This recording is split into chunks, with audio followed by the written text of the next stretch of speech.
सर्व विद्यार्थी मित्रांना नमस्कार. मिशन आरंभ शिष्यवृत्ती मार्गदर्शन वर्ग इयत्ता 8वी. आज दिनांक 3 जून 2025 वार मंगळवार.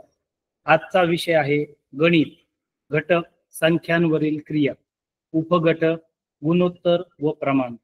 आज आपल्याला मार्गदर्शन करणार आहे मंजुषा मधुकर साळवे मॅडम, जिल्हा परिषद प्राथमिक शाळा शिर्डी मराठी, तालुका राहता, जिल्हा अहिल्यानगर. मी साळवे मॅडमला विनंती करतो की त्यांनी आपलं मार्गदर्शन सुरू करावं. साळवे मॅडम.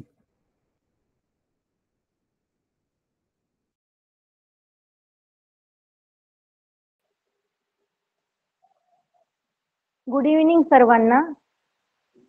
माझा आवाज येतोय सर्वांना? ओके. तर गुड इव्हनिंग पुन्हा एकदा सर्वांना. तर विद्यार्थी मित्रांनो, माझ्या माहितीप्रमाणे सगळे विद्यार्थी ऑनलाईन क्लाससाठी जॉईन झालेले आहेत. सर्वांनी ऑनलाईन क्लास जॉईन केलेला आहे. अजूनही जर कुणाचे मित्रमैत्रिणी क्लासला जॉईन झाले नसतील तर फटाफट त्यांना क्लासला जॉईन होण्यासाठी आपण एकदा रिमाइंड करूया. आपण आज गणिताचा अतिशय महत्वाचा टॉपिक बघणार आहोत. आपल्या टॉपिकचं नाव आहे गुणोत्तर आणि प्रमाण. तर आपण आपल्या टॉपिक कडे वळूया. आपल्या टॉपिकचं नाव बघा सर्व विद्यार्थ्यांनी. आपल्या टॉपिकचं नाव आहे गुणोत्तर आणि प्रमाण. हे सर्व विद्यार्थ्यांनी आजच्या सेशनला आपण जे काही बघणार आहेत, जे काही उदाहरणे बघणार आहोत, ते सर्व उदाहरणे तुम्ही नोट डाऊन केल्याचा तुम्हाला जास्त फायदा होईल. तर सर्व विद्यार्थ्यांनी क्लास बघता बघता आपल्या नोटबुक मध्ये प्रत्येक उदाहरण, प्रत्येक ट्रिक व्यवस्थित नोट डाऊन करून घ्यायची. आपण ह्या टॉपिक वरची जी काही उदाहरणे आहेत ती सर्व आपण शॉर्ट ट्रिकने बघण्याचा प्रयत्न करणार आहोत. तर मी पुन्हा एकदा सर्व विद्यार्थ्यांना रिक्वेस्ट करते की सर्व विद्यार्थ्यांनी जी काही उदाहरणे आपण बघणार आहोत ती उदाहरणे नोट डाऊन देखील करून घ्यायची. तर मग आपण आपल्या टॉपिक कडे जाऊया, गुणोत्तर आणि प्रमाण. सुरुवातीला आपण बघूया की नेमकी गुणोत्तर म्हणजे काय. गुणोत्तर आणि प्रमाणावर आपल्या पेपरमध्ये बरीचशी उदाहरणे आपल्याला बघायला मिळतात. 4 ते 5 उदाहरणे असतात. मग ती उदाहरणे जर आपण हा टॉपिक जर व्यवस्थित अभ्यासला तर ती उदाहरणे आपल्याला व्यवस्थितपणे सोडवता येतील. तर आपण बघूया की नेमकी गुणोत्तर म्हणजे काय. तर विद्यार्थी मित्रांनो, गुणोत्तरालाच आपण काय म्हणतो तर रेशो. काय म्हणतो आपण? रेशो. RATIO. आता गुणोत्तराची व्याख्या काय आहे तर बघा, गुणोत्तर म्हणजे दोन संख्या किंवा परिमाणांमधील तुलना. कोणत्याही दोन संख्या असू शकतात, कोणतेही दोन पदे असू शकतात किंवा कोणतेही दोन परिमाणे असू शकतात.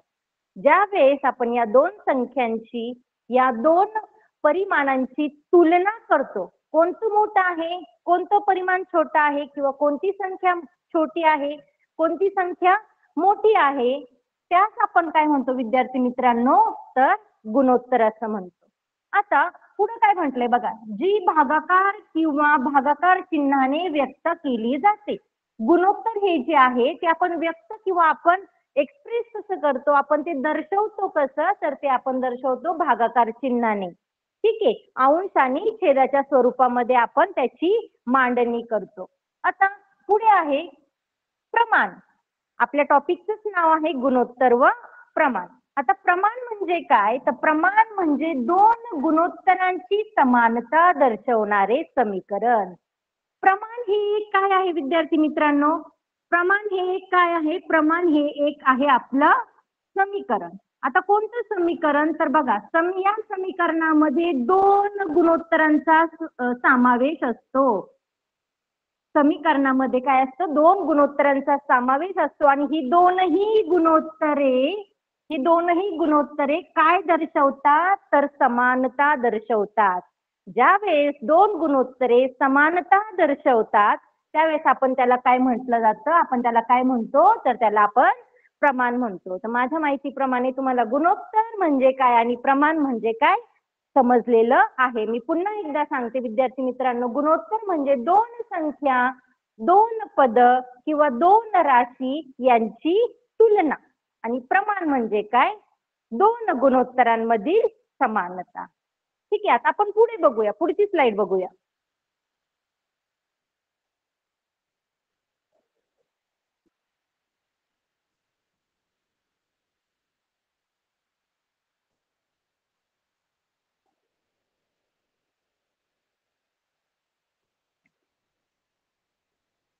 बघा, तर त्याचं सूत्र, गुणोत्तराचं सूत्र आपण बघूया. गुणोत्तराचं सूत्र काय विद्यार्थी मित्रांनो? तर बघा, कोणत्याही दोन संख्या, आता कोणत्याही दोन संख्या घ्या तुम्ही. आता मी या ठिकाणी कोणत्या दोन संख्या घेतल्या? मी ए ही एक संख्या घेतली आणि बी ही एक संख्या घेतली. आता मला ए ला आणि बी ला गुणोत्तराच्या स्वरूपात मांडायचं आहे. ठीक आहे, तर मी ए आणि बी ला गुणोत्तराच्या स्वरूपात कसं मांडणार? तर बघा, ए दोन डॉट आणि बी. आता त्या दोन डॉटला दोन डॉट म्हणायचं नाही, तर त्याचा अर्थ काय आहे माझ्या विद्यार्थी मित्रांनो? ए गुणोत्तर बी. आपण हे वाचतो कसं? ए ऍट टू बी. कसं वाचतो आपण हे? बघा, ए ऍट टू बी. किंवा मराठीमधून जर आपल्याला वाचायचं असेल तर आपण कसं वाचणार? A B. आता मी तुम्हाला पहिल्या स्लाइड मध्ये सांगितलं होतं की गुणोत्तर हे आपण भागाकार चिन्हानेही दर्शवतो. भागाकार चिन्हाने देखील आपण दर्शवतो. बघा, या ठिकाणी मी इथं ऑब्लिक करून किंवा करून काय लिहिलेलं आहे? गुणोत्तर हे कसं दर्शवलं जातं? तर ए छेद बी अशाही पद्धतीने आपण दर्शवता येतं किंवा आपण त्यांना काय करू शकतो? व्यक्त करतो. आता महत्वाची गोष्ट म्हणजे ज्या वेळेस तुम्ही गुणोत्तर दर्शवता, आता मी कोणतं गुणोत्तर घेतलंय इथं? मी इथं गुणोत्तर घेतलंय ए ऍट टू बी किंवा ए बी असं आपण म्हणतो. हे मी भागाकाराच्या स्वरूपात कसं लिहिणार? ए छेद बी. ए आपला काय आहे? अंश आहे आणि बी काय आहे? छेद. आता महत्वाची गोष्ट म्हणजे मला काय तुम्हाला सांगायची विद्यार्थी मित्रांनो? बघा, जिथे बी शून्य नसावा, बी म्हणजे काय रे? छेदस्थानचा अंक. तो कोणताही असू शकतो पण तो शून्य नसावा. छेदस्थानचा अंक हा कधीही शून्य नसावा. का बरं? कारण जर इथं शून्य आला, जर बीच्या ठिकाणी शून्य आला तर ह्याची किंमत काय होते आपल्याला काढता येत नाही. आपण त्याला इन्फिनिटी म्हणतो किंवा we can not be determine, अव्याख्येय आपण असं त्याला म्हणतो. त्यामुळे महत्वाची गोष्ट म्हणजे छेदस्थानचा जो काही अंक असतो गुणोत्तरामध्ये तो कधीही शून्य नसावा. आता बघा, गुणोत्तराची व्याख्या पुन्हा एकदा इथं आली. काय गुणोत्तराची व्याख्या आहे? गुणोत्तर म्हणजे ए आणि बी संख्यांची क्रमबद्ध जोडी जी ए छेद बी अशी लिहितात. कशी लिहितात? ए ऍट टू बी असंही लिहितात किंवा ए छेद बी असंही लिहितात. जिथे ए हा काय आहे? आपला अंश आहे किंवा आपण त्याला न्यूमरेटर देखील म्हणतो. बी हा आपला काय आहे? छेद आहे, त्याला आपण डिनॉमिनेटर देखील म्हणतो.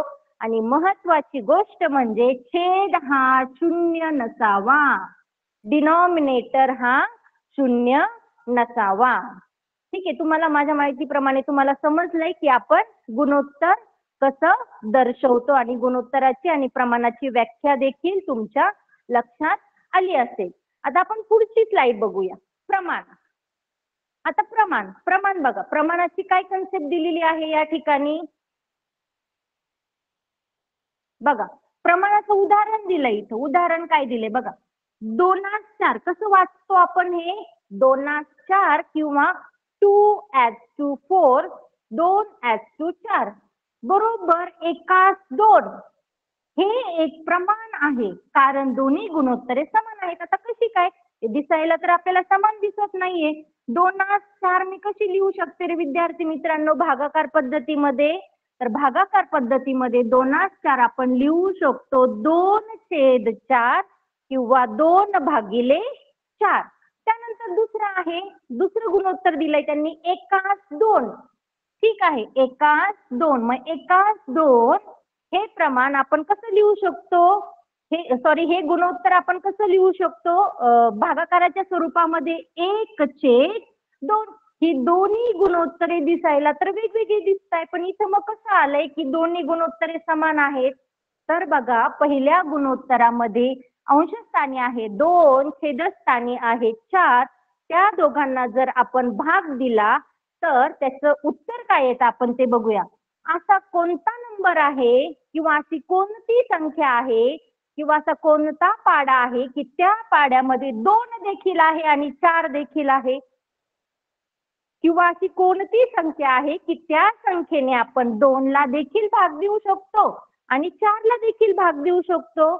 तर ऑब्विसली ती संख्या असणार 2. मग 2 नी भाग द्या, 2 लाही 2 नी भाग द्या आणि 4 लाही 2 नी भाग द्या. मग काय येणार, बे एक बे, आणि 4 ला जर 2 नी दिला तर काय येणार, बे दुने 4. म्हणजे 2 रिड्यूस होऊन त्याच्या जागी काय आला तर 1 आणि 4 रिड्यूस होऊन त्याच्या जागी काय आला 2. आता दिसायला लागली की नाही हे दोघे समान. मग 2 4 आणि 1 2 हे एक प्रमाण आहे, कारण दोन्ही गुणोत्तरे कशी आहेत तर समान आहे. मी दुसऱ्या स्लाइड मध्ये तुम्हाला सांगितलं होतं प्रमाण म्हणजे काय, तर 2 गुणोत्तरामध्ये समानता ज्यावेळेस आपण दाखवतो त्याला आपण काय म्हणतो तर प्रमाण. मग ह्या 2 गुणोत्तरामध्ये आपल्याला काय दिसतंय, समानता दिसते, कारण 2/4 ला रिड्यूस केल्यानंतर आपल्याला उत्तर काय मिळतं माझ्या विद्यार्थी मित्रांनो, तर 1/2 आणि आपलं दुसरं गुणोत्तर आहे 1/2. त्यामुळे हे दोनही गुणोत्तरे कशी आहेत तर प्रमाणात आहेत. यालाच आपण काय म्हटलं आहे तर प्रमाण किंवा प्रपोर्शन. माझ्या माहितीप्रमाणे सर्वांच्या लक्षात आलं असेल. आता प्रमाणाचे सूत्र आपण बघूया. तर प्रमाणाचे सूत्र काय आहे, प्रमाणाचं सूत्र बघा कसं वाचतो आपण, A/B. आता ह्या 4 डॉटचा अर्थ काय आहे, या 4 डॉटचा अर्थ आहे प्रमाण किंवा समानता दर्शवणारे चिन्ह, की जे आपण बरोबरच्या चिन्हांनी देखील दर्शवतो. A/B प्रमाण, C/D. बघा मी काय म्हटलं, आपण ते बरोबरच्या चिन्हाने देखील दर्शवतो. मी इथं बरोबरचं चिन्ह देखील दाखवलेलं आहे. बघा आता A/B बरोबर C/D. हे जे आहे आपण ते कसं लिहू शकतो, भागाकाराच्या स्वरूपामध्ये मी गुणोत्तर लिहिलंय. A/B हे प्रमाणात आहे कुणाच्या तर C/Dच्या. हे काय दर्शवतो विद्यार्थी मित्रांनो, तर हे प्रमाण दर्शवते, जिथे A, B, C आणि D हे समान प्रमाणात आहे.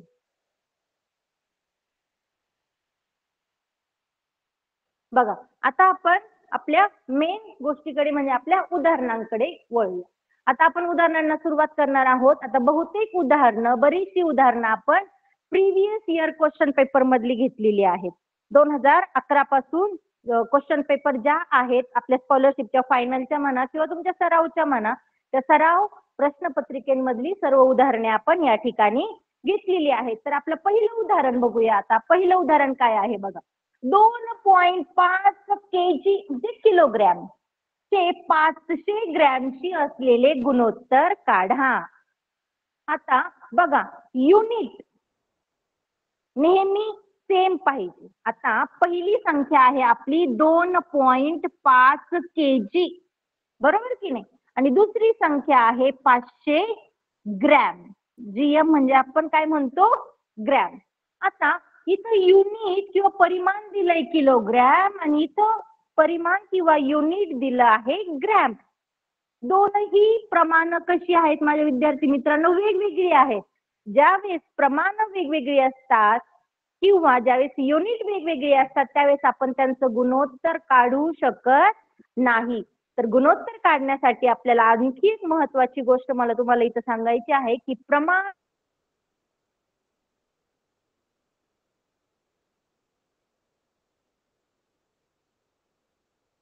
मध्ये कन्वर्ट करा किंवा ग्रॅमला तुम्ही काय करा किलोग्रॅम मध्ये कन्वर्ट करा. आता कोणतं सोपं आहे बघा, आपल्याला माहिती आहे काय की 1 किलोग्रॅम म्हणजे किती ग्रॅम असणार, 1 किलोग्रॅम म्हणजे किती ग्रॅम रे विद्यार्थी मित्रांनो, तुम्ही 5वी 6वी पासून शिकत आलाय. 1 किलोग्रॅम म्हणजे किती ग्रॅम तर 1000 ग्रॅम, बरोबर की नाही. मग आपल्याला ह्या 2.5 किलोग्रॅमला कशामध्ये कन्वर्ट करायचंय, ग्रॅम मध्ये कन्वर्ट करायचंय. मग काय करणार, ह्या 2.5 ला आपण स्टँडर्ड युनिटनी किंवा स्टँडर्ड व्हॅल्यूनी आपण मल्टिप्लाय करणार. ती स्टँडर्ड व्हॅल्यू कोणती आहे तर 1000. मग 2.5 गुणिले 1000. मग याचं उत्तर काय येणार आहे बघा. हे दशांश चिन्ह काढून टाकण्यासाठी 2.5 दशांश चिन्ह काढून टाकण्यासाठी मला कितीने गुणावं लागेल रे 2.5 ला. 2.5 ला जर मी 10 ने गुणलं तर 2.5 चं कन्वर्जन कशामध्ये होणार आहे तर 25 मध्ये होणार आहे. बघा मग हा 1 0 ह्या दशांश चिन्हा बरोबर गेला. मग काय उरलं रे 25 गुणिले 100. मग 25 गुणिले 100 किती येणार उत्तर 2500. आता मी हे किलोग्रॅमचं ग्रॅम मध्ये कन्वर्जन करण्यासाठी मी कशाने गुणलं तर 1000 गुणलं. मग उत्तर किती आलं माझं 2500. मग त्याचं युनिट चेंज होणार. मग युनिट काय येणार तर ग्रॅम असं येणार. युनिट काय येणार ग्रॅम. झाले की नाही मग 2 युनिट सेम. दुसऱ्या राशीचं युनिट देखील ग्रॅम आहे आणि पहिल्या राशीचं युनिट देखील काय आहे तर ग्रॅम आहे. मग आपण युनिट सेम झाल्यानंतर किंवा परिमाण सेम झाल्यानंतर आपण त्याचं गुणोत्तर इझिली भागाकाराच्या स्वरूपामध्ये मांडणी करून काढू शकतो. तर मग आता भागाकाराच्या स्वरूपामध्ये कशी मांडणी करणार. आता पहिलं काय आहे, आपली पहिली राशी काय आहे 2500 भागिले दुसरी राशी आहे 500 ग्रॅम. आता शून्याला शून्य कॅन्सल करा. शून्याला शून्य, या 1 0ला हा 1 0 कॅन्सल झाला. करतो की नाही आपण कॅन्सल असं. या दुसऱ्या शून्याला दुसरा शून्य कॅन्सल झाला. उरलं काय 25/5. आता 25 आणि 5 ह्या दोन संख्यांना अशा कोणत्या संख्येने आपण भाग देऊ शकतो. एकच संख्या अशा कोणत्या एकाच संख्येने आपण 25 ला देखील भाग देऊ शकतो आणि 5 ला देखील भाग देऊ शकतो. तर ती कोणती संख्या आहे 5. 5च्या पाड्यामध्ये 5 देखील आहे आणि 25 देखील आहे. तर मग कसं येणार बघा 5ने जर 5 ला भाग दिला तर आपण ते भागाकार लिहितो बरोबर की नाही. 5 1 5 आणि 5 5 25. मग काय आलं रे विद्यार्थी मित्रांनो 5/1. हे मी गुणोत्तर लिहिलंय भागाकाराच्या स्वरूपात. जर मला हे वेगळ्या पद्धतीने जर लिहायचं असेल तर मी कसं लिहिणार आहे हे 5:1 किंवा आपण त्याला काय म्हणतो 5/1. मग आपल्या ऑप्शन्स मध्ये दिसतंय का तुम्हाला कुठे ऑप्शन दिसतंय का ऑप्शन 5/1. हा बघा पहिलं ऑप्शन काय आहे आपलं 5/1. मग पहिल्या प्रश्नाचं उत्तर काय येणार आपलं तर 5/1. माझ्या माहितीप्रमाणे सर्वांना हे गणित समजलं आहे. खूप सोपं प्रकारचं गणित होतं हे. आता पुढचं गणित बघूया आपण क्वेश्चन नंबर 2. आता क्वेश्चन नंबर 2 बघा. वाचा सर्वांनी प्रश्न काय आहे. प्रश्न दुसरा वाचा बरं सर्व विद्यार्थ्यांनी. काय दिसतोय तुम्हाला प्रश्न दुसरा. 4 व 8 या संख्येचे आपल्याला काय करायचंय तृतीय प्रमाणपद काढायचंय. ज्या वेळेस तृतीय प्रमाणपद काढायला विचारतात परीक्षेमध्ये आलेला प्रश्न आहे हा. ज्या वेळेस तृतीय प्रमाणपद काढायला विचारतात त्यावेळेस 2 संख्या दिलेल्या असतात. कोणत्याही 2 संख्या दिलेल्या असतील. मग आपण हे तृतीय प्रमाणपद सोप्या पद्धतीने कसं काढतो तर बघा जी दुसरी संख्या असते या ठिकाणी दुसरी संख्या कोणती आहे 8. त्या दुसऱ्या संख्येचा आपण काय करतो 2 वेळेस गुणाकार घेतो आणि त्या गुणाकाराला आपण पहिल्या संख्येने भागतो. मग आता 2 वेळेस गुणाकार दुसऱ्या संख्येचा 2 वेळेस गुणाकार. दुसरी संख्या कोणती आहे तर 8. 8चा 2 वेळेस गुणाकार घ्या आणि त्याला भागायचं कितीने आहे आपल्याला तर पहिल्या संख्येने आपल्याला काय करायचंय भागायचं आहे. मग भागिले 4 घेतलं. आता बघा या छेदाने आपण अंशाला कमी करू शकतो रिड्यूस करू शकतो किंवा आपण भाग देऊ शकतो. मग कसं देणार बघा 4 आणि 8 ला जातो का रे भाग. 4च्या पाड्यामध्ये 8 आहे का तर हो. बघा कसं येणार ते 4 1 4 आणि 4 2 8 आलं की नाही. मग हे कसं लिहिणार आपण उरलं काय. मग उरलेल्या गोष्टी कोणत्या 2 गुणिले हा 8 जसे तसं त्या 8 ला आपण काहीही केलं नाही आणि हा उरलेला 1. मग बे आठी 16 छेदस्थानी आला एक, छेदस्थानी आलेला एक आपण लिहिला काय, नाही लिहिला काय, काहीही फरक पडत नाही. मग उत्तर काय आलं विद्यार्थी मित्रांनो आपलं, तर 16 आहे का ऑप्शन मध्ये 16? हो, बघा कितवा ऑप्शन आहे, सेकंड ऑप्शन. कोणतं ऑप्शन आहे, सेकंड ऑप्शन. मग 4 व 8 या संख्येचे तृतीय प्रमाणपद काय आलं, तर 16 आलं. बघा आता पुढचं एक सेम उदाहरण घेऊया आपण तृतीय प्रमाणपदाचं. तृतीय प्रमाणपदावर बहुतेकदा परीक्षेमध्ये प्रश्न विचारला जातो. आता हे तुम्ही सोडवण्याचा प्रयत्न करा बरं. तुम्ही सोडवण्याचा प्रयत्न करा. खूप सोपं आहे. जी दुसरी संख्या असते त्या दुसऱ्या संख्येचा आपण 2 बेस गुणाकार करून त्याला पहिल्या संख्येने भाग देतो. मग आता या ठिकाणी दुसरी संख्या कोणती आहे, तर 9 आहे. मग त्या दुसऱ्या संख्येचा 2 बेस गुणाकार घ्या बरं. मग काय येणार बघा, 9 गुणिले 9 छेदस्थानी किंवा भागिले पहिली संख्या आहे 6. बरोबर की नाही? मग आता कसं येणार बघा, 6नी तर 9ला भाग जातो का, पूर्ण भाग जातो का 6नी 9ला? नाही. मग अशी संख्या शोधा की त्या संख्येने 9लाही भाग जाईल आणि 6ला देखील भाग जाईल. अशी कोणती संख्या आहे बरं, तर 3. 3च्या पाढ्यामध्ये 9 देखील आहे आणि 6 देखील आहे. मग कसं करणार आपण, 3ने जर आपण 9ला भाग दिला आणि जर 6ला भाग दिला तर बघा बरं, 3 त्रिक 9 आणि 3 दुने 6. बरोबर की नाही? 3 त्रिक 9 आणि 3 दुने 6. मग काय उरलं बघा, 3 गुणिले 9 छेद 2.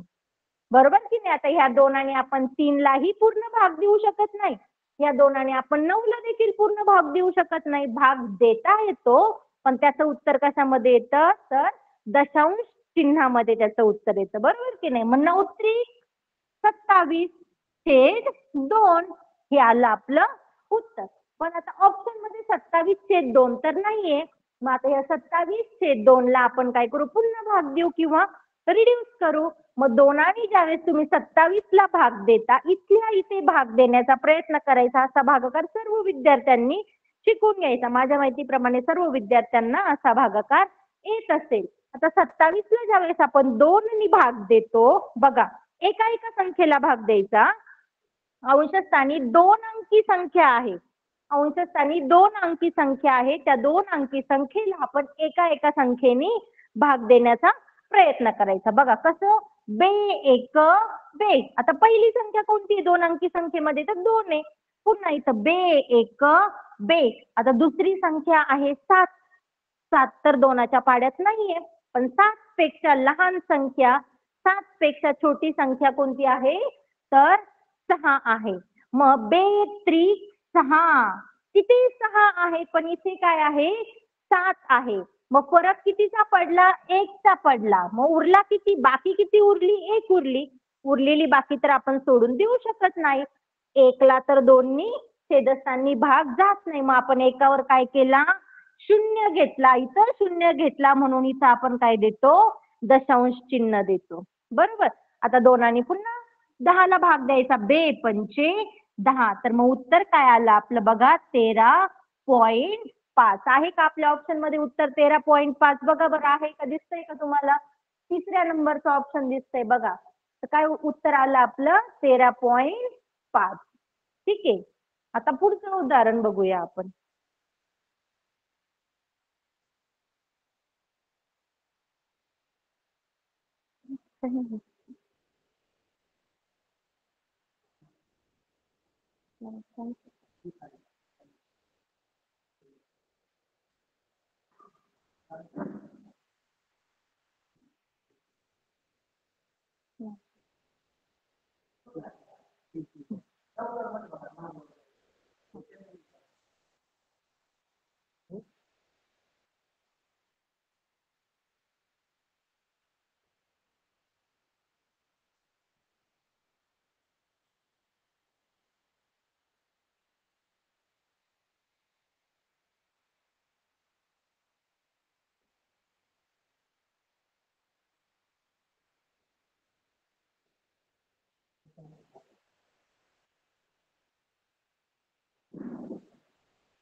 बघा आपण प्रश्न 4 पर्यंत पोहोचलो होतो, बरोबर की नाही? आपण प्रश्न 4 पर्यंत पोहोचलो होतो. आता प्रश्न 4 सर्वांनी वाचा बरं, काय आहे? प्रश्न क्रमांक 4 बघा सर्वांनी, काय आहे? दिसतोय का सर्वांना? 4th number question.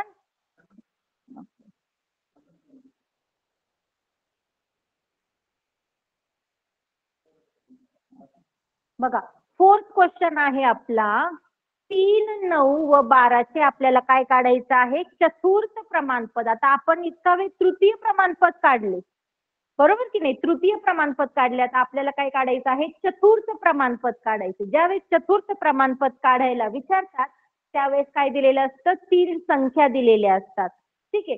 तर त्या 3 संख्येमधून आपण काय करतो? शेवटच्या ज्या 2 संख्या असतात त्या 2 संख्या गुणाकाराच्या स्वरूपात घेऊन त्याला पहिल्या संख्येने आपण काय करत असतो? तर भाग देत असतो. तर मग शेवटच्या 2 संख्या कोणत्या आहेत? तर पहिली आहे 9 आणि दुसरी आहे 12. या दोघांना आपण काय करूया? गुणाकाराच्या स्वरूपात घेऊया.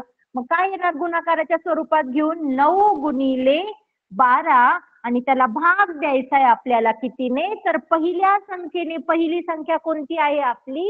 3 आहे. मग आता भाग देऊया. या 3 ने 9 ला देखील भाग जातो, 3 ने 12 ला देखील भाग जातो. तुम्हाला जे सोपं वाटतं त्या संख्येला तुम्ही भाग द्या. मी 3 ने 12 ला भाग देते. बघा 3 एक 3, 3 चोक 12. काय उरलं रे मुलांनो? बघा 9 गुणिले 4/1. मी सांगितलं होतं 1 छेदस्थानी आला तर आपण लिहिला काय, नाही लिहिला काय, काहीही प्रॉब्लेम नाही. मग 9 गुणिले 4 उत्तर किती आलं? तर 36 म्हणजे 36. ऑप्शन मध्ये कितवा ऑप्शन आहे? पहिला ऑप्शन. मग 3, 9 व 12 या संख्येचे चतुर्थ प्रमाणपद कोणतं आलं? तर आपलं 36 किंवा 36. आलं सर्वांच्या लक्षात चतुर्थ प्रमाणपदाचं उदाहरण? त्यात आपण पुढचं उदाहरण बघूया. हा सेम उदाहरण आहे, नंबर्स वेगळे आहेत फक्त. बघा काय आहे? 5, 7 व 15, 5, 7 व 15 या संख्येचे चतुर्थ प्रमाणपद काढा. मी सांगितलं चतुर्थ प्रमाणपद काढायचं असलं करा बरं सर्वांनी ट्राय. हे 1 मिनिटाचं उदाहरण आहे. 1 मिनिटात तुम्हाला उत्तर मिळेल. काय करणार आपण? शेवटच्या 2 संख्येचा आपण काय करणार? गुणाकार करणार आणि त्याला भाग देणार पहिल्या संख्येने. मग शेवटच्या 2 संख्या कोणत्या आहेत? तर बघा 7 गुणिले 15 ह्या आल्या शेवटच्या 2 संख्या. त्या 2 संख्येला आपण काय करणार? पहिल्या संख्येने भाग देणार. पहिली संख्या कोणती आहे? 5. मग 7 ला जातो का विद्यार्थी मित्रांनो 5 ने भाग? नाही जातो, पण दशांश चिन्हामध्ये किंवा पॉइंट मध्ये उत्तर येतं. मग 5 ने आपण काय करूया? 15 ला भाग देऊया. मग 5 ने ज्यावेळेस आपण 15 ला भाग देतो कितीचा भाग जातो? बघा 5 एक 5, 5 त्रिक 15, बरोबर की नाही? 5 एक 5, 5 त्रिक 15. मग काय उरलं? 7 गुणिले 3/1, 7 त्रिक 21/1. 1 लिहिला काय, नाही लिहिला काय, काहीही फरक पडत नाही. मग आपलं उत्तर आलं 21. मग बघा 5, 7 व 15 या संख्येचे चतुर्थ प्रमाणपद काय आलं आपलं? 21 आलं. बघा आता पुढचं उदाहरण बघूया आपण.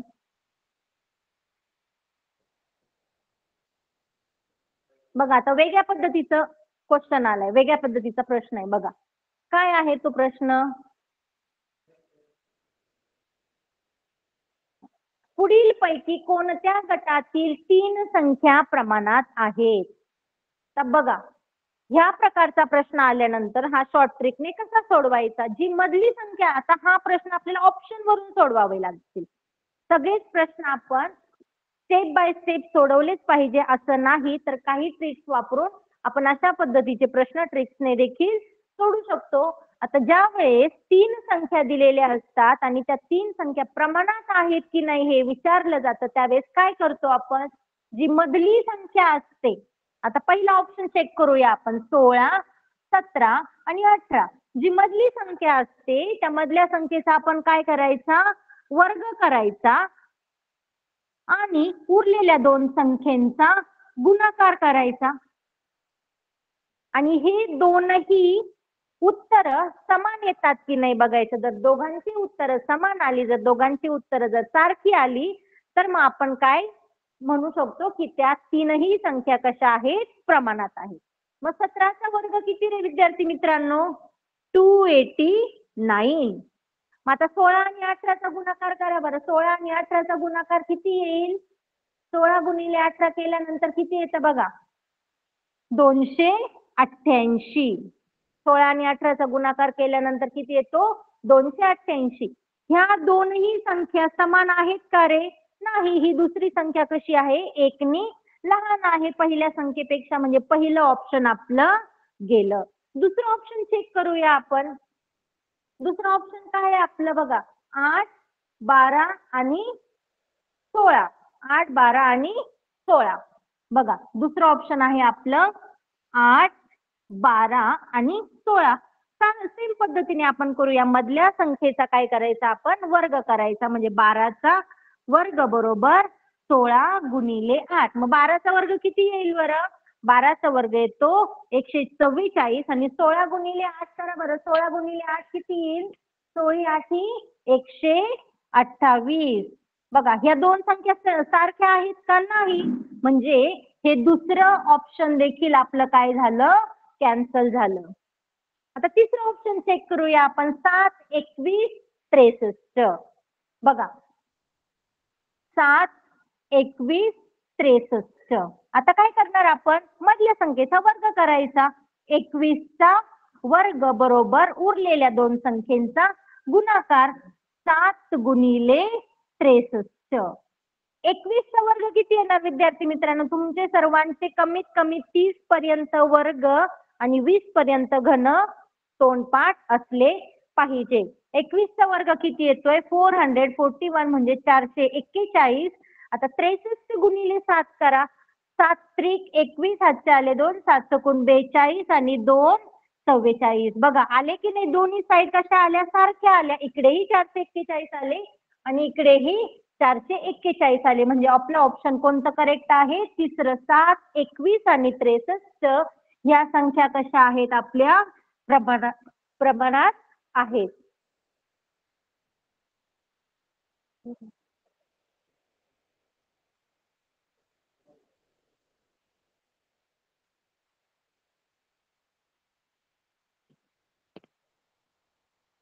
पुढचाही बघा त्याच प्रकारचा प्रश्न आहे. प्रमाणाचाच प्रश्न आहे. आता बघा कसं कसं करणार आपण हा? पी, क्यू, आर व एस या चारही संख्या प्रमाणात आहेत तर खालीलपैकी सत्य विधान ओळखा. आता 4 संख्या दिल्यात आणि त्यांनी तिथे म्हटलंय या चारही संख्या कशा आहेत? प्रमाणात आहेत. सुरुवातीच्या स्लाइडला आपण बघितलं होतं, ज्यावेळेस 2 गुणोत्तरे किंवा 4 संख्या प्रमाणात असतात त्यावेळेस आपण त्यांचं प्रमाण कसं दर्शवतो? तर बरोबरच्या चिन्हाने. आता पहिल्या 2 संख्या कोणत्या आहेत? पी आणि क्यू. मग ते कसं लिहिणार आपण? पी छेद क्यू. दुसऱ्या 2 कोणत्या आहेत? आर छेद एस. ह्या 4 संख्या कशा आहेत? प्रमाणात आहेत. याचा अर्थ आपण ज्यावेळेस प्रमाणात असतात त्यावेळेस ते प्रमाण आपण बरोबरच्या चिन्हाने काय करतो? दर्शवतो. बघा असा ऑप्शन दिसतोय का तुम्हाला कुठे? पी छेद क्यू बरोबर आर आणि 2 पर्याय निवडायचेत आपल्याला. पी छेद क्यू बरोबर आर छेद एस दिसतोय का? नाही. तर मग आपण हे आणखी सॉल्व्ह करू शकतो. कसं? तर तिरकस गुणाकार करून. तिरकस गुणाकार कसा करणार? पी ने एस ला गुणायचं आणि आर ने क्यू ला गुणायचं. पी ने जर एस ला गुणलं तर उत्तर काय येईल?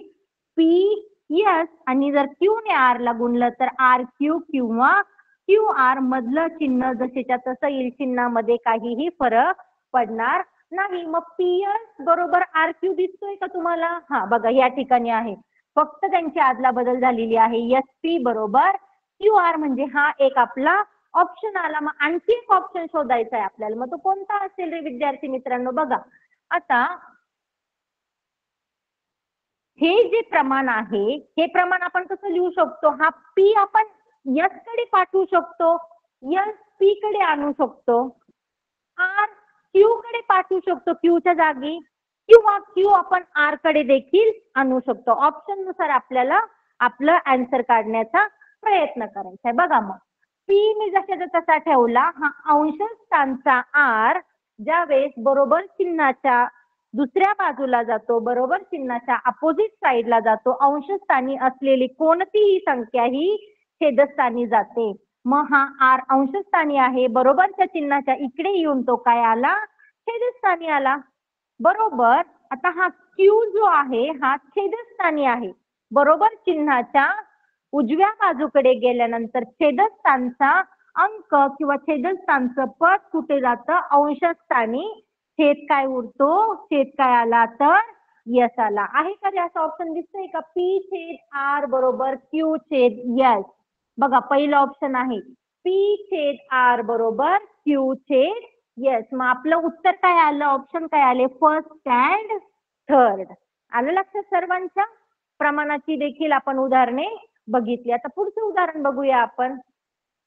Example number 8. आता मध्यम पद काढायचं आहे आपल्याला. आता मध्यम पद कसं काढणार विद्यार्थी मित्रांनो, मध्यम पद काढणं देखील फार सोपं आहे. बघा ज्यावेळेस मध्यम पद काढायला विचारतात त्यावेळेस आपण काय करतो, त्यावेळेस आपण दिलेल्या संख्येचं काय करतो, आपण वर्गमूळ घेतो. आता कोणत्या दोन संख्येचं मध्यम पद काढायला विचारलंय आपल्याला, पहिली संख्या दिली 169 169 आणि दुसरी संख्या दिलेली आहे 81. मी तुम्हाला सांगितलं तुमचे वर्ग, वर्गमूळ, घन, घनमूळ, तोंड, पाठ हवेत. जर तुमचे वर्ग, वर्गमूळ, घन, घनमूळ जर तोंड पाठ असतील तर अशी जी उदाहरणे आहेत ते तुम्हाला विदिन अ मिनिट सॉल्व्ह करण्यासाठी मदत होईल. तुमचा टाइम वाचेल आणि तो टाइम वाचल्यानंतर तुम्हाला इतर प्रश्नांनाही वेळ देता येईल. त्यामुळे जर तुमचे वर्ग, वर्गमूळ जर पाठ नसतील तर अजूनही तुमच्या 8 ते 10 दिवस सुट्ट्या बाकी आहेत. या सुट्ट्यांमध्ये तुम्ही वर्ग, वर्गमूळ, घन, घनमूळ पाठ करून घेऊ शकता. याचा नक्कीच फायदा तुम्हाला 8वीच्या स्कॉलरशिप परीक्षेमध्ये नाही फक्त, तर पुढे जाऊन तुम्हाला 11वी 12वीला 9वी 10वीला त्यानंतर जर तुम्ही कॉम्पिटिटिव्ह एक्झामची जर तयारी केली तर तिथेही तुम्हाला याचा फायदा होईल. एकदा पाठ केलेले वर्ग, वर्गमूळ, घन, घनमूळ आपण लाईफ मध्ये कधीही विसरत नाही. तर बघा 169चं वर्गमूळ काय येणार, 169चं वर्गमूळ काय येणार 13. 81चं वर्गमूळ काय येणार 9. आपण मध्यम पद कसं काढतोय मी ते तुम्हाला दाखवते. काय करायचं, वर्गमूळ घ्यायचे, दोनही संख्येचे वर्गमूळ घ्यायचे आणि त्या वर्गमूळांचा गुणाकार करायचा. 13 किती येतं मग, 9 त्रिक 27, हातचे आले 2 1 9, 9 दुने 9 1 9 अँड 2 11, 13 117. मग काय उत्तर आलं आपलं, ऑप्शन नंबर सी 117. 169 व 81 या संख्येचे मध्यम पद काय आलं आपलं 117. पुढचं उदाहरण बघूया. Question number 9. सेम आहे क्वेश्चन नंबर 9, फक्त संख्या बदललेल्या आहेत. तुम्ही प्रयत्न करा बरं आता काढण्याचा. हा प्रश्न सोडवण्यासाठी तुम्हाला वर्ग आणि वर्गमूळ काढता येणं गरजेचं आहे. सोडवा बरं सर्व विद्यार्थ्यांनी. सर्वांच्या हातात आय थिंक सगळ्यांच्या हातात पेन आणि वही असेल. वही आणि पेन घ्या आणि फटाफट हा प्रश्न सोडवण्याचा प्रयत्न करा पटकन. या प्रश्नांचा नक्कीच तुम्हाला फायदा होणार आहे. तर बघा पहिली संख्या आहे 120, दुसरी संख्या आहे 36. या संख्येचा आपण काय करणार विद्यार्थी मित्रांनो, वर्गमूळ घेणार. मग 121चं वर्गमूळ काय येतं 11. 36चं वर्गमूळ काय येणार 6. या दोन संख्येचा आपण काय करणार गुणाकार. 11 66. काय उत्तर आलं आपलं 11 66 म्हणजे ऑप्शन नंबर 1. सर्वांनी या सगळ्या प्रश्नांची प्रॅक्टिस करायची आहे. आता आपली थोडी थोडी डिफिकल्टी लेवल कशी होत चालली आहे, वाढत चाललेली आहे. ठीक आहे, आता आपण पुढचा प्रश्न बघूया. आणि हे सर्व क्वेश्चन्स जे आहेत हे प्रिव्हियस इयर क्वेश्चन्स पेपर मधले प्रश्न आहेत. या प्रश्नांचा जर तुम्ही सराव केला तर अशाच प्रकारची प्रश्न तुम्हाला प्रश्नपत्रिकेमध्ये बघायला मिळतील. बघा प्रश्न 10वा काय आहे, एक संख्या x चे 20% व दुसरी संख्या y चे 25%. एक संख्या x चे 20% आहे. ती कोणती संख्या आहे ती तुम्हालाही माहिती नाही आणि मलाही माहिती नाही, पण आहे एक अशी संख्या ती त्यांनी x दिली. ती त्या संख्येचे 20% व दुसरी संख्या y आहे तिचे 25% कसे आहेत? समान आहेत. समान आहेत याचा अर्थ आपण काय करतो? समानता दर्शवणाऱ्या चिन्हाने ते समान दाखवतो. तर पुढे काय विचारलंय? x चे y शी गुणोत्तर काढा. मग कसं काढणार आपण बघा. लिहायचं कसं? x चे 20%. हा काय झाला तुमचा? x चे 20%. ज्या वेळेस चे हा शब्द येतो किंवा ऑफ हा शब्द येतो, OF ऑफ, त्यावेळेस आपण त्याचं मिनिंग काय घेतो? गुणाकार. x चे 20%. 20% म्हणजे काय? 20%ला आपण कसं लिहू शकतो मुलांनो? 20/100. आता मी हे तुमच्या समोर जे काही लिहिलंय, x गुणिले 20/100 याचा अर्थ काय आहे? तर x चे 20%. व दुसरी संख्या y चे 25%. आता ते कसं लिहिणार मी बघा.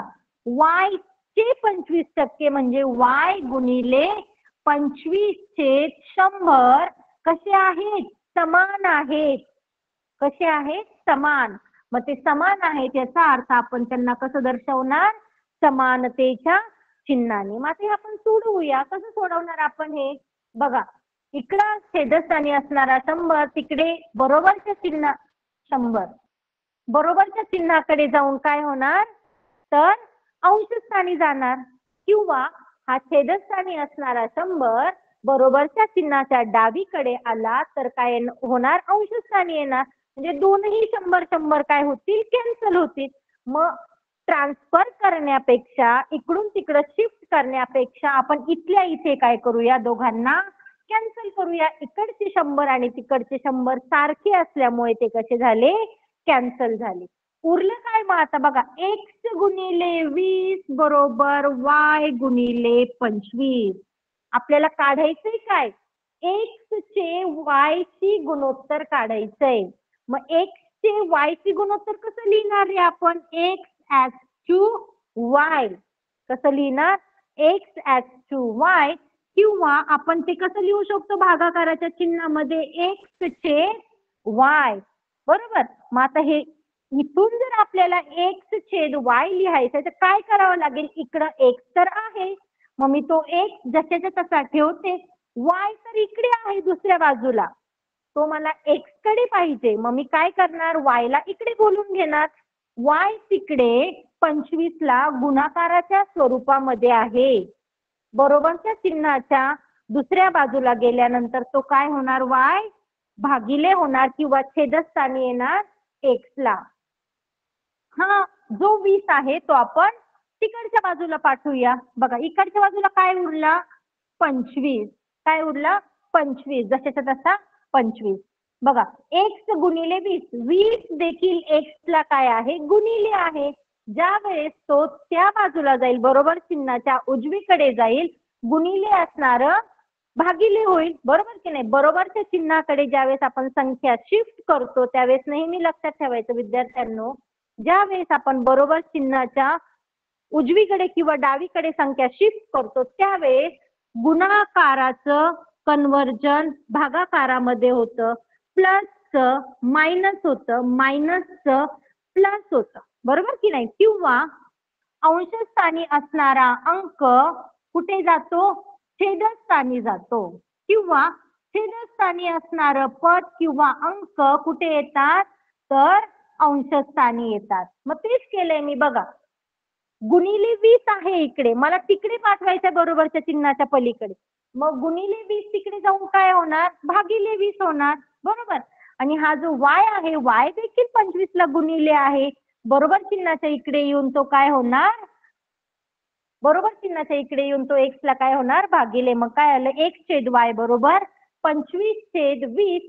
आता 25/20 ला आपण रिड्यूस करूया. अशी कोणती संख्या आहे की त्या संख्येने आपण 25 ला देखील भाग देऊ शकतो आणि 20 ला देखील भाग देऊ शकतो? बघा, कोणत्या पाड्यामध्ये आहे? 25 देखील आहे आणि 20 देखील आहे. तर 5च्या पाड्यामध्ये. 5ने आपण 20 ला देखील भाग देऊ शकतो. 5 चोक 20 आणि 25 ला देखील 5 25. मग उत्तर काय आलं आपलं? 5/4. हे आपण दुसऱ्या प्रकारे कसं लिहू शकतो? 5 4 किंवा 5:4 आहे का आपला ऑप्शन? हा बघा, फर्स्ट नंबरचा ऑप्शन 5:4. मग 10th नंबरचा आन्सर काय आलं? तर option number first, option number 1, that is 5:4. तर पुढचं बघूया आपण 11 नंबरचा प्रश्न.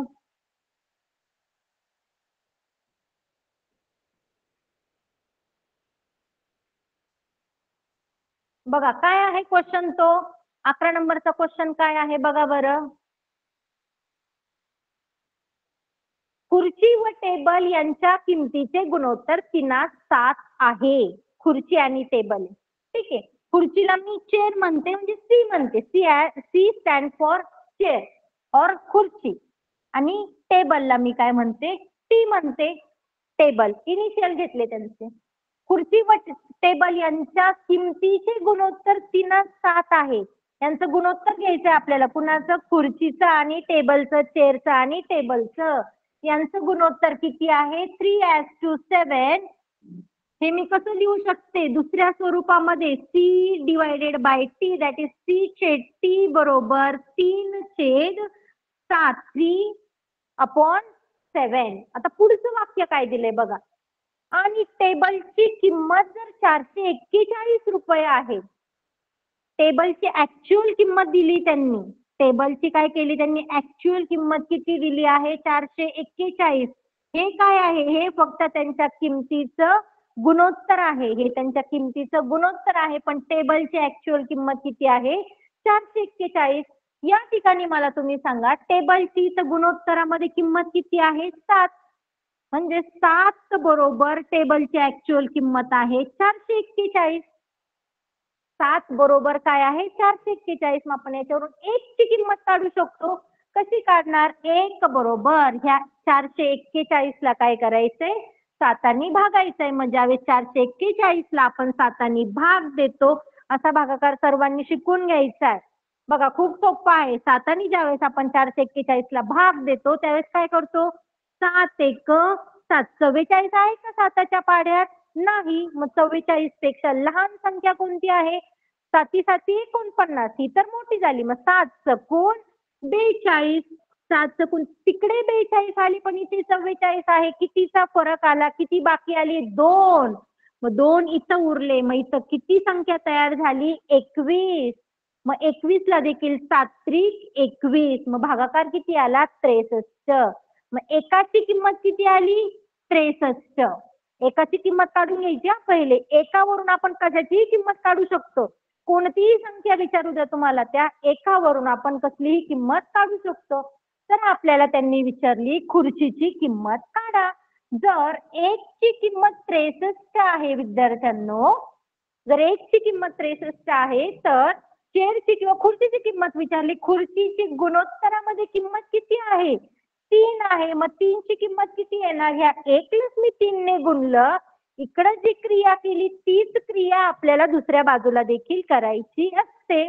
मग 63 ला देखील आपण काय करणार? तर 3 ने गुणणार. मग किती उत्तर येणार बघा? 3 त्रिक 9, 6 त्रिक 18. मग 3 चेअरची किंमत किती आली? 3 चेअर्सची किंमत आली 189. 189 आहे का बघा बरं ऑप्शन? 189 कितवा ऑप्शन आहे? Second option. तर खुर्चीची किंमत किती आली आपली? 189.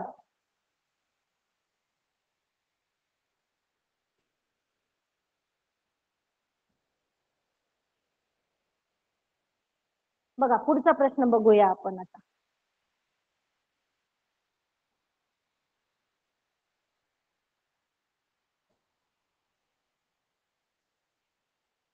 बघा, दोन संख्येचे सर्वांनी क्वेश्चन वाचायचा आहे, वाचून सोडवण्याचा प्रयत्न करायचा आहे. बघा बऱ्याचशा ट्रिक आता तुम्हाला लक्षात आल्या असतील.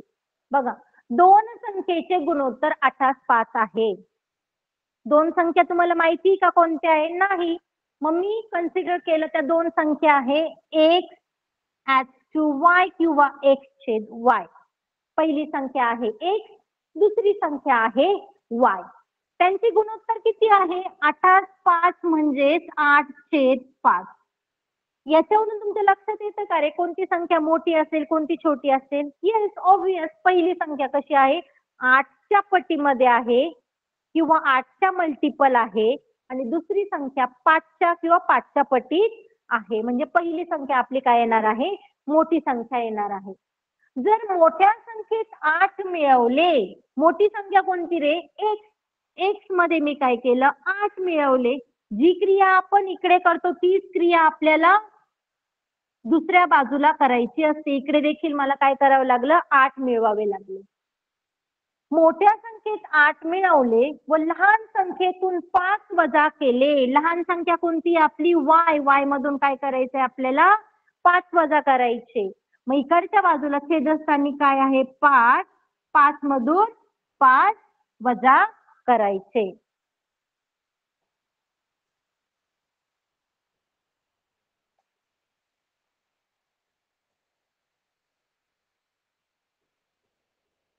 बघा पुन्हा एकदा बघूया आपण.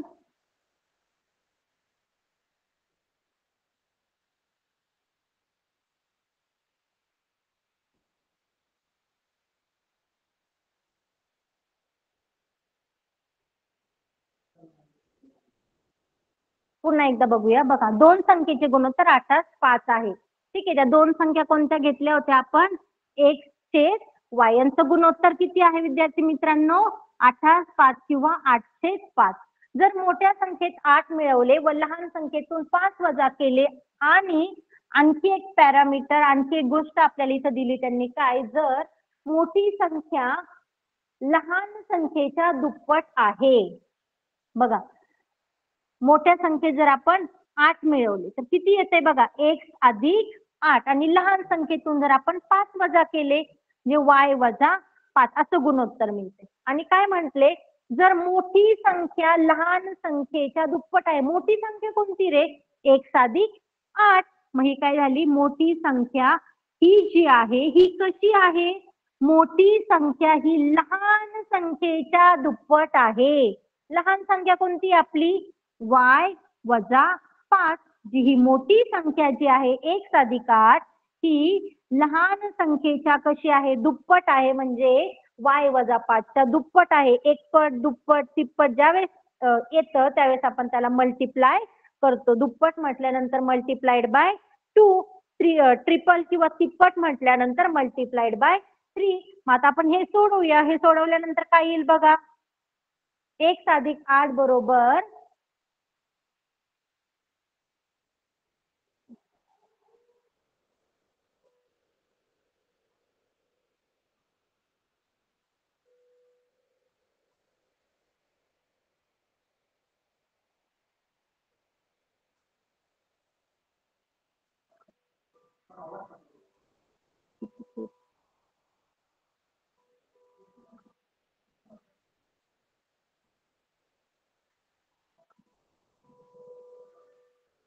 पुढचा प्रश्न बघा विद्यार्थी मित्रांनो.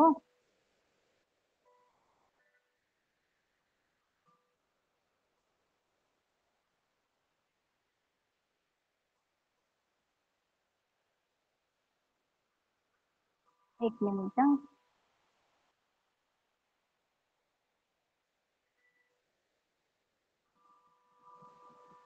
बघा आपण काय केलं होतं, दोन संख्येचे गुणोत्तर 8:5 आहे. एक मिनिट परत पहिल्यापासून बघूया आपण. दोन संख्येचे गुणोत्तर कसे आहे, 8:5. त्या दोन संख्या आपण काय घेऊ, समजा a छेद b, a/b. त्यांचं गुणोत्तर कसं आहे, 8:5 आहे. आता त्या प्रमाणात आहेत संख्या. a छेद b बरोबर 8:5. मग मी म्हणते a ची किंमत जर आपली 8x असू शकते तर b ची काय असणार रे, तर 5x असणार. पुढचं पॅरामीटर काय दिलंय, मोठ्या संख्येत आपल्याला काय करायचं आहे, मोठ्या संख्येमध्ये आपल्याला 8 मिळवायचे. म्हणजे a मध्ये 8x अधिक 8.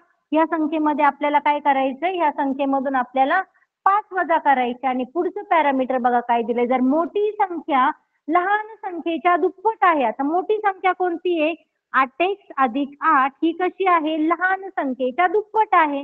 दुप्पट म्हटल्यानंतर गुणिले 2, लहान संख्या कोणती, 5x वजा 5. मग आता हे आपण सोडून घेऊया. इकडे काय राहणार, 8x अधिक 8 बरोबर ह्या 2, हा 2 ह्या पूर्ण कंसाला काय आहे, गुणिले आहे.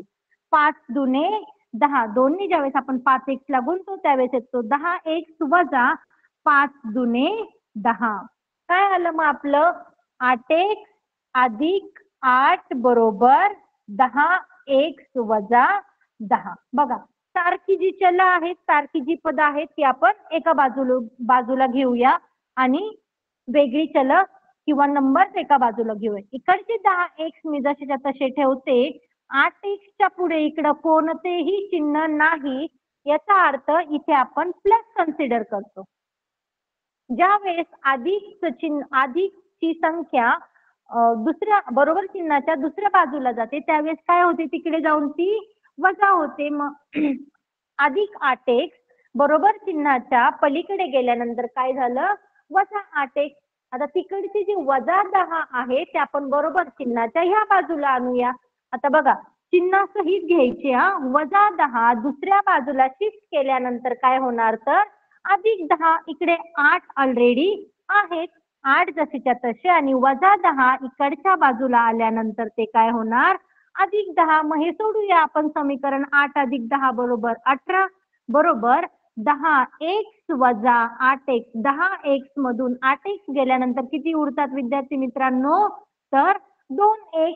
मग आपण याच्यावरून x ची किंमत काढू शकतो. मला x पाहिजे फक्त, त्यामुळे मी x जागेवर ठेवला आणि त्याला असणारा जो गुणिले 2 आहे तो आपल्याला दुसऱ्या बाजूला शिफ्ट करायचा आहे. 2 हा x ला गुणिले आहे. ज्यावेळेस आपण दुसऱ्या बाजूला शिफ्ट करतो त्यावेळेस तो काय होतो, दुसऱ्या बाजूला येऊन तो भागिले होतो. मग 18 ला तो काय झाला, भागिले. मग बे 9 18. x ची किंमत किती आली, 9 आली. आणि आपल्याला त्यांनी काय विचारलेलं आहे, तर लहान संख्या कोणती. लहान संख्या कोणती होती रे विद्यार्थी मित्रांनो, आपली एक संख्या 8x होती आणि दुसरी संख्या 5x होती. म्हणजे लहान कोणती आली याच्यातून, 5x. बरोबर की नाही, कारण ही 5च्या मल्टिपल आहे, ही 5च्या पट्टीत आहे आणि ही 8च्या पट्टीत. मग ऑब्वियस 5च्या पट्टीतील संख्या कशी येणार, 8च्या पट्टीतील संख्येपेक्षा लहान येणार. मग लहान संख्या कोणती आहे आपली, 5x. मग 5x ची किंमत किती येणार, x ची किंमत टाकूया आपण. x ची किंमत किती आली, 9. 5 9 45 आली का आपलं ऑप्शन, 5 9 45. आलं सर्वांच्या लक्षात.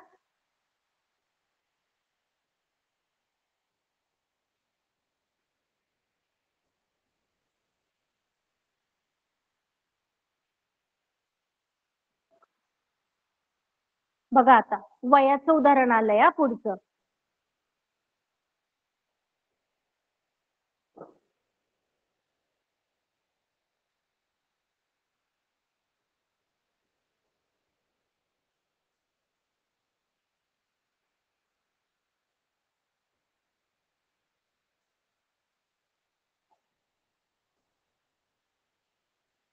पुढचं वयाचं उदाहरण आहे. आता बघूया काय, वाचा सर्वांनी क्वेश्चन.